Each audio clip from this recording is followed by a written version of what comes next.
and touch the sound of silence. And in the naked light I saw 10,000 people maybe,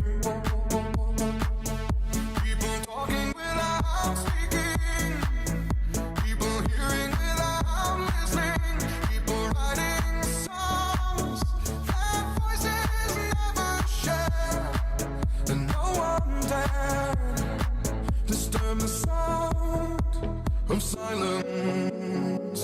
Fool said, you do not know.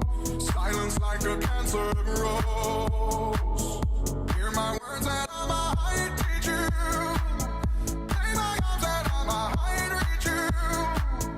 But my words, like silent raindrops, fell